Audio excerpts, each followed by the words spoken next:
I'm gonna die. No, you're not. You're Australian. We're impossible to kill. Hello there, Seraphim17 once again. This is my Battlefield 1 hard difficulty walkthrough. This is Storm of Steel.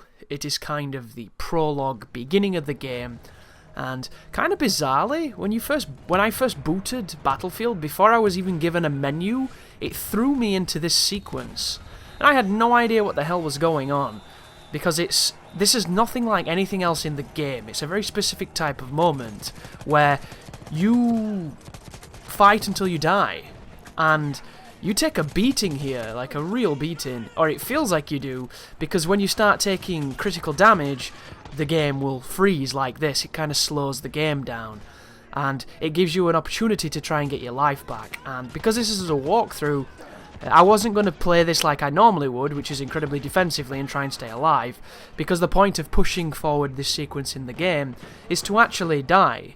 But there is one sequence that seems to be slightly different. These first few just let you go nuts, so just go out there, kill some people, try and survive as long as you want, it's entirely up to you. But then later on you seem to have to push an area, and dying there doesn't end the sequence, so that one actually has meaning, it seems. But I think they're trying to convey the aesthetic, the horrors of war, and all the weird tonal stuff that they've gone for in this game.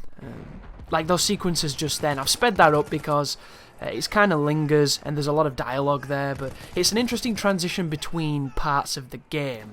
And I thought they were going to do more of this. I thought it was going to be akin to like Grand Theft Auto 5, you know, how you could pull out at any time and go to another guy. And I thought that's how the campaign would be played out, between several soldiers in several battles. But this is the only real section where it does it to any kind of real dramatic effect, as we're introduced to the flamethrower man just then to the left, who released that massive plume of flame.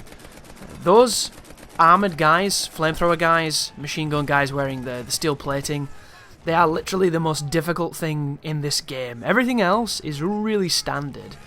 You're not going to need this walkthrough, guys, because I think I died about 7 times when I recorded this. That tells you that the threat is not real. So difficulty-wise, it's just kind of not there, but I did have a lot of fun. I did find it quite entertaining, and I am going to be analysing it as we play through. Shotgun's really good in this game, by the way. I've never much been a Battlefield shotgunner, but I think I'm going to be running around the multiplayer with this one, because it just, if it's anywhere near as good in the multiplayer as it is in the single player, I'm hoping to be a nightmare in close spaces, because it seems really, really cool. The flamethrower guy, though, is the person I just fought there. He has a weakness on his back, which is, of course, the fuel tank. But if you can't hit his back, he takes an astronomical amount of damage. He also can hit you from about 40 feet with flame that doesn't necessarily have to touch you to be effective, so it's definitely the most challenging enemy that you're going to face. And the HP in this game is very reminiscent to the multiplayer, I would say. It doesn't feel like single-player HP to me, where at the bottom right you have a percentage. Every time you get hit, you can see the percentage that you lost, and you take good chunks off. You get about 4 hits and it puts you to critical and you have to regen. And the regen in this game takes its sweet time, which is kind of weird, but also adds to a measure of challenge that really isn't there. Another thing too, which I thought was quite weird, you know the cover for this game, how it's got that super cool looking black dude with the spiky baton and the Mauser, and he looks all like he's been through hell, and he's wearing a big cape and he looks cool, and you think he's going to be the main character. We're playing as him like a minute ago, and towards the end of this, like, we've already played as him, you never play as him again, and he's not a focal point at all, which I thought was really disappointing, because I thought he looked cool. And I was hoping we were going to be playing as, because I'm not very good on my history, guys, but I appreciate that back in, you know, the days of World War I, racism was a big thing, so I thought it was going to be interesting to see, you know, how racism was treated on the battlefield and how they segregated the ranks. And you know, there's some pretty famous stories about, you know, the first black regiments and soldiers that, you know, were essentially looked at as cannon fodder, who were thrown ahead of the whites and what have you. And I thought there might have been a little bit of that, but it just wasn't a thing in the game at all. And I was just looking forward to playing as kind of a disenfranchised, disgruntled black regiment, or something like that. And it's not in the game. You play as Australians, you play as Americans, you play as pretty much everybody. You're all over the place, so there is a nice taste of different parts of the game, and this is, of course, a vehicle sequence. I'm not the biggest fan of staring through a keyhole for 5 minutes on a level, but it definitely introduced you to the feeling of claustrophobia and what you will be seeing if you get in some of the tanks, because I imagine that this is one of the side gunner ports on this particular tank. And the single player in this game does one great thing, on top of a handful of interesting things, and that is, I think it's probably one of the better campaigns that readies you for multiplayer that I've played in any of the Battlefields. Normally the two don't translate, there's not much crossover between them, there's not many skills that you learn in one that will correlate into the other and give you an advantage. But in this game you have a lot of sequences where the battlefield is quite open, where the enemies can come from any place in front of you, any of the egress points, and you have to push an objective where you have to go and stand on a domination point effectively, or a conquest point if we're talking Battlefield. And if that doesn't, give you an idea of how to play Conquest a little bit, or what to expect from that kind of large-scale battle, I don't know what does. And this right now is awesome, but I don't understand what's happening. So, for some reason, when you put this gas mask on and you play as this character, you cannot aim down sights. But instead, your hipfire seems to be amazing. So right now, the hipfire on this gun, when you ADS with this particular assault rifle, it goes all over the place, got a lot of visual recoil, a lot of kick as well.